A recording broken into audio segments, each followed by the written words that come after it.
Many of you have dreamt of building your own tiny house on wheels. Perhaps it's a school bus known as a schoolie, or maybe some other kind of rig or a trailer. And we all get inspired by various builds that we see. Today's video is one of those that I think will inspire you. This is a school bus, a pink school bus. It's absolutely gorgeous with a fold down hinged deck on the back and a family that is traveling the United States living in this bus. I hope you enjoy this tour. I think it's really fantastic.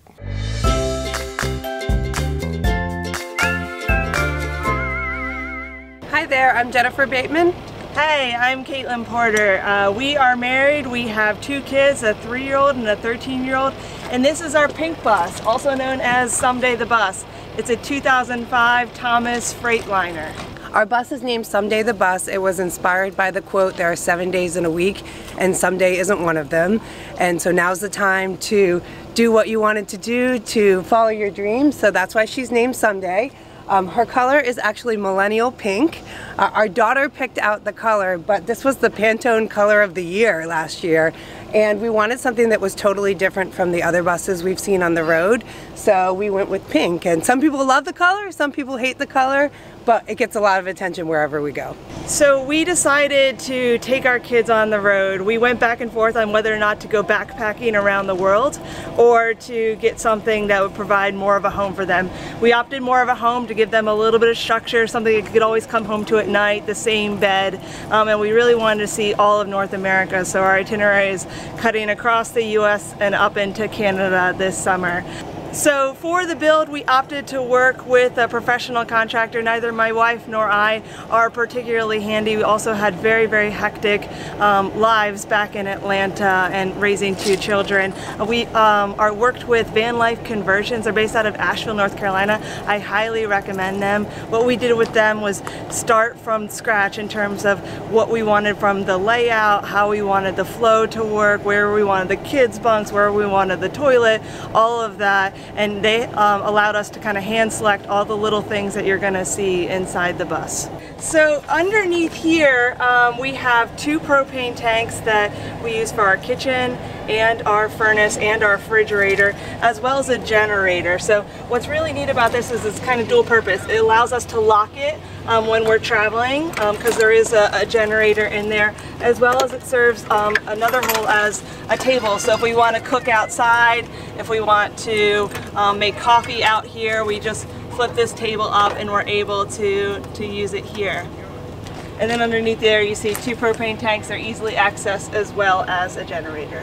We have a smaller bus. It's not full length, 30 feet, so we need all the storage that we can get. So one of the things that's really nice about this bus is we've added storage boxes. We have actually 3 large ones, and it holds, this one's camping. We have a lot of our kids' scooters, biking equipment, and helmets in the other. And then the other side is a lot of our tools, a lot of our hookups that we can easily access from the outside and allow it to get as dirty as it wants. So this is probably the most unique feature of our entire bus. It's definitely our attention getter. That we haven't seen anything like this on any other schoolie, and it's our deck. We looked into the option of doing a build out here, but we were really worried about bottoming out. So what we did instead was almost create this drawbridge-like structure that when we're driving or moving, it lives up against the bus, and it's fully secured on both sides as well as the top. It has our bike rack that holds 4 bikes. And we get a lot of questions about, is it street legal? How do people see the taillights? Well, on the outside we've wired additional lights in that are connected to our bus, so we're able to drive and brake and people won't run into us. So I'm going to show you how this comes down. So I'm going to just unhook here on both sides, unhook these.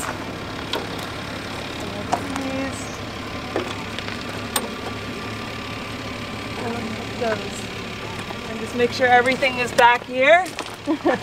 Okay. And so on top of here is a winch. So this is a very, very heavy deck. Probably needs 2 to 3 really strong people to lift it up. So we can't manually push it up. But what's nice is everything is on this remote control. So the winch will help lower it and retract it when it's time to go.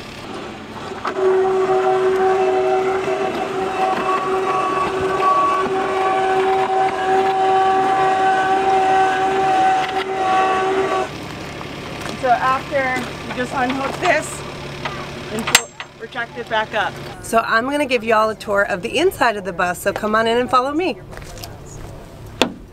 So this is our driver's area of our bus, and we added, just about a couple weeks ago, we added a swivel seat because it really opens up the space and then adds another level of seating so we can sit as a family together. So this turns both ways. Over here we have our requisite bus plants. Most schoolies seem to have bus plants, but they seem to thrive in the sunlight here on the dashboard. A couple other features up here is where we store things like some of our tools, our touch-up paints, some books, some extra stuff up here, so that's handy and you can just hide that away really easily. And that's pretty much it for the front of the bus. This is our schoolie kitchen.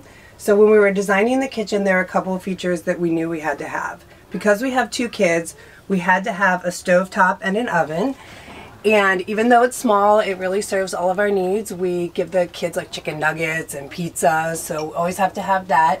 And then my wife does most of the cooking, and what we've learned from this tiny kitchen is that we're really only making one thing on the stovetop and one thing in the oven at any given time, so our meals have to be thoughtfully prepared and then our items purchased to accommodate that.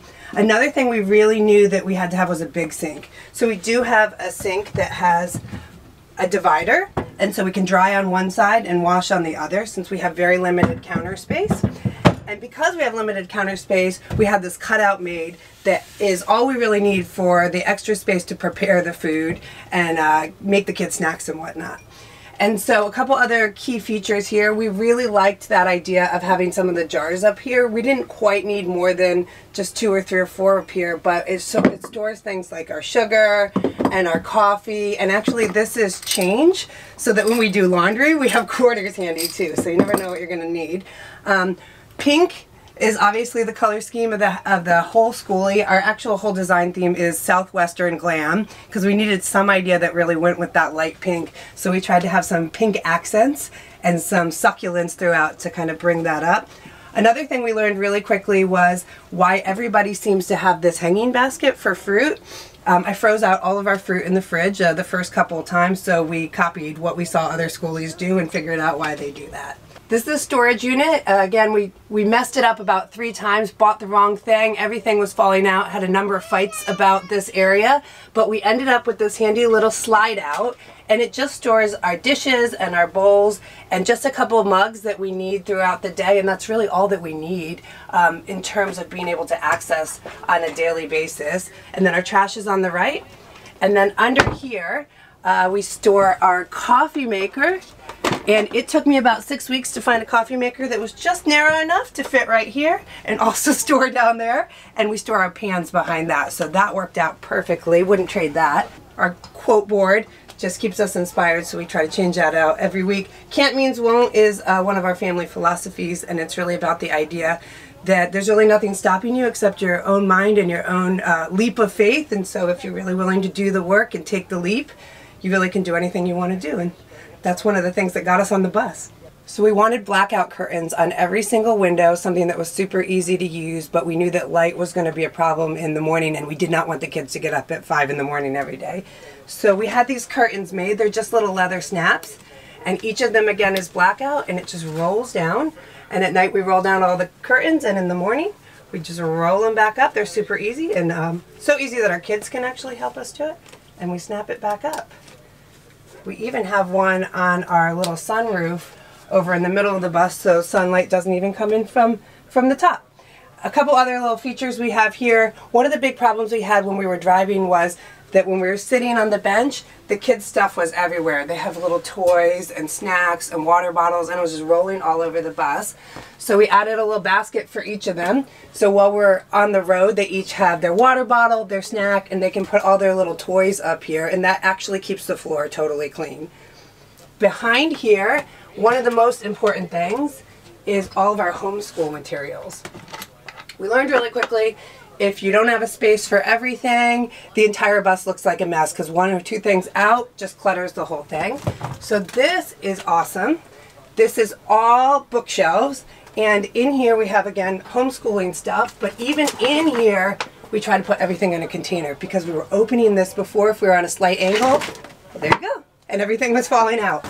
So having everything in these bags certainly helps. Another thing that we added just recently is this little bin on the side here. Again, this helps stuff not end up all over the floor when we're on the road. So we have books in here, and during the day we put shoes in here because we found that we don't have a lot of shoe storage, and those were just cluttered all around the driver's seat. So while we're driving, we put homeschool stuff in there, and while we're stopped still at night, we put our shoes in there. So this is where everything lives. Probably the most important space on the bus is under the bench. And so we store toys, food, and the rest of our kitchen items all under this bench. So just about 2 weeks ago, I added this little feature here because the kids were at risk of snapping their fingers in there when they were opening it up. So that keeps that open for you. Super simple solution. And so this is where we can throw stuff if we need a quick cleanup, but generally we try to keep it really organized because it's hard to access if stuff ends up on top of that. So we've spent much time now in the Southwest, and what we try to do is collect art from the communities that we're in just to be able to refresh the bus and kind of give it a style that's inspired by the places we go. This is a really special piece. We found this from a Native American artist on the side of the road by the Rio Grande, and she actually has a farm, and so she reuses these skulls after farming her cattle and covers them in turquoise. So that's one of the pieces we've picked up along the way. These are our children's bunk beds. Originally, when we designed this, we thought that our son, who's 13, would have the top bunk, and our daughter would really like this cozy space on the bottom bunk, but we quickly found it was really hard for someone of his height to climb up here and turn his body into the top bunk. So now our daughter's on the top bunk, our son is on the bottom bunk, and that works out perfectly because it allows us to have a little bookshelf for her and these little fairy lights that make it a real magical space for a 3-year-old girl. This is our bathroom. One thing that I'm really happy that we made a decision about was to have these doors for privacy because they're the perfect size and they open up. We do clasp them when we're driving so that they're not swinging around. And we have a Nature's Head compost toilet, which didn't end up being a problem for our family at all. We thought the kids would have trouble adjusting to it, but it's been no problem. It's a great product. And we have a full shower in here. So we had a skylight added to the shower because originally, because the wheel well is here, we weren't able to stand in the shower. So the skylight gave us just enough, few extra inches so that we could stand fully in the shower. We saw that in a couple other schoolies and we really loved the idea. This is my absolute favorite room in the schoolie. It's the one room that stays the cleanest during the day because we're actually in it the least, but it also just feels like the most spacious. The first thing is this door opens right onto the deck. So when we're parked, it just feels huge because you can go in and out right to the deck. We usually put 2 camp chairs out there and enjoy the view. Another thing that's key to this room is that it's also our bedroom. So this folds out into a queen size bed. And the way that works is that the drawers pull out and then the plywood folds onto the drawers, and then these 2 mattresses combine to make a queen size bed right on top of it, which takes you right over to the nightstand right here so you can set your stuff. I work back here, we read back here, we watch movies with the kids back here. It's a super cozy space. The other thing about this space is that my wife and I each get 1 drawer. So here's my drawer. So everything that I have has to fit in this drawer. And so if it doesn't fit in the drawer, got to get rid of some stuff. She also has the same thing. And we lock it when we're traveling so it doesn't fly open. This is our shoe storage. This is a piece of art that was given to us after we decided this color scheme for the bus and the theme, and it was made by a family member to fit perfectly in this 20 by 20 area. You really only get a couple pieces of art because you don't have a lot of wall space, so everything has to be super special, so we love that piece a lot. This is the kids' storage, and each child gets 2 bins, so it's everything from their pajamas to their socks to their undies and whatnot. And there's actually, the bins are quite short, but there's a lot of storage behind that too, so we shove things like extra shoes back there. Every square inch is used. We added these hooks after the fact because you can't have any space that is unused, so we hang shoes down here, coats and bags out here, and they just stay up. They don't fall down when we're traveling or anything, but they're handy, easy access. This is our 1 mirror in the bus, and so it's where we brush our teeth, put on makeup, do our hair, but there's no way to see your full length outfit, so what you see is what you get. Jennifer and Caitlin did an absolutely amazing job building out this schoolie, this pink bus. It's absolutely gorgeous. I love the interior decoration and the ingenious design of converting the back bedroom into a dual-purpose social space that opens out into the hinged patio deck. If you want to follow them, I'll put links down below in the description so that you can follow their journey as they explore North America. Thanks so much for watching. Savor the moment, and I hope to see you in a future tour video.